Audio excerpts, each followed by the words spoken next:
O gênero de super-heróis já passou por tantas fases que às vezes parece repetir sempre o mesmo ciclo.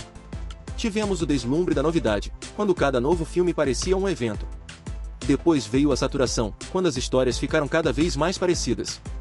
E agora, em muitos casos, parece que estamos presos em um limbo de fórmulas gastas, onde até mesmo personagens clássicos viram produtos genéricos. Mas, de vez em quando, surge uma tentativa de quebrar esse padrão. E é justamente isso que acontece em Quarteto Fantástico, Primeiros Passos. O curioso é que este não é um filme de origem. Não tem aquela recontagem que a gente já viu milhões de vezes da viagem espacial, da tempestade cósmica, do acidente que transformou Reed Richards, Sue Storm, Johnny Storm e Ben Grimm em heróis. Quando a história começa, já se passaram 4 anos desde que eles ganharam poderes. Eles já atuam como Quarteto Fantástico, mas continuam presos a dilemas internos, ao peso de carregar uma identidade pública e às complicações de serem uma família que também é um time de super-heróis. Essa decisão de começar no durante em vez do antes é ousada. Porque ela tira o conforto de uma narrativa previsível e obriga o diretor Matt Shakman a encontrar outro ponto de entrada. E Shakman, que já tinha mostrado em WandaVision sua habilidade em brincar com diferentes estilos narrativos, aposta em algo inesperado, uma estética inspirada nos anos 60, que evoca diretamente os quadrinhos originais de Jack Kirby. É como se o filme não tivesse vergonha de ser colorido, aventureiro e cósmico, ao mesmo tempo em que lida com dramas humanos. E esse tom é fundamental. Porque, em vez de tentar transformar o quarteto em algo realista ou cínico, como tantos filmes de heróis têm feito, o filme assume sua identidade. Ele quer ser uma aventura de ficção científica, uma jornada cósmica, mas sem perder a essência emocional dos personagens. O ritmo é mais leve, mas nunca superficial. Cada cena parece construída para dizer, isso aqui é sobre pessoas, não apenas sobre poderes. E é aí que entram os vilões. Durante anos, a representação de Galactus foi uma ferida aberta entre os fãs. Aquela nuvem genérica de 2007 foi um dos maiores símbolos de como Hollywood não entendia o que tornava esses personagens icônicos. Aqui, não. Galactus aparece como deve aparecer, uma entidade cósmica, impossível de ser compreendida em escala humana, uma força que existe muito além do bem e do mal.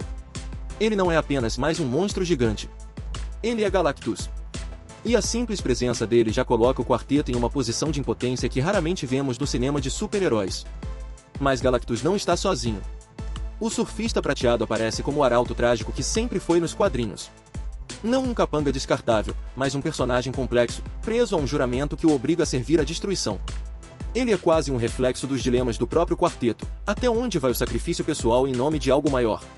A relação entre Sue, Reed e o surfista é especialmente bem trabalhada, mostrando como a empatia pode existir mesmo em lados opostos de uma batalha. E essa é uma das grandes forças do filme, equilibrar a grandiosidade cósmica com dramas pessoais. A trama da gravidez de Sue Storm, por exemplo, não é um detalhe jogado. Ela vira parte do conflito central. Nos quadrinhos, a gravidez dela sempre foi mostrada com complicações, inclusive colocando sua vida em risco. O filme resgata essa ideia e a insere dentro do contexto da ameaça de Galactus. O dilema dela é brutal. Como lutar para salvar o planeta inteiro quando a luta também pode colocar em risco a criança que carrega? Essa camada traz um peso emocional que impede o filme de virar apenas um desfile de efeitos visuais. O mesmo vale para Ben Grimm, o Coisa. Ele continua sendo o mais trágico dos 4. Enquanto Reed, Sue e Johnny podem, de certa forma, viver vidas próximas do normal, Ben está condenado a carregar um corpo de pedra, afastado da humanidade. O filme não ignora essa dor, mas também não a trata como melodrama barato. Pelo contrário, mostra como Ben, mesmo sendo mais marcado pela tragédia, é também o coração da equipe. Quando criaturas como o Giganto surgem, arrancadas diretamente dos quadrinhos clássicos, é Ben quem está na linha de frente. E essas criaturas não estão ali apenas como espetáculo, mas como lembrete de que o universo do quarteto sempre foi um universo de monstros e maravilhas. E é nesse ponto que o filme se torna, de fato, uma carta de amor a Stan Lee e Jack Kirby. As referências estão em todo lugar, nos designs, nos diálogos, até nos momentos mais discretos. Mas o mais importante é que o espírito criativo da dupla está ali. A sensação de que, no meio de toda a estranheza, o que importa é a família. Isso resolve um dos problemas centrais das versões anteriores. Nelas, os personagens muitas vezes pareciam figurantes dentro de seus próprios filmes. Aqui, não. Aqui o quarteto é o centro. Não existe pressa em cortar para tramas paralelas desnecessárias. A câmera dedica tempo a eles, às suas inseguranças, aos seus erros, às pequenas discussões familiares que, no fim das contas, definem como eles funcionam como grupo. E o arco narrativo vai ficando cada vez mais claro.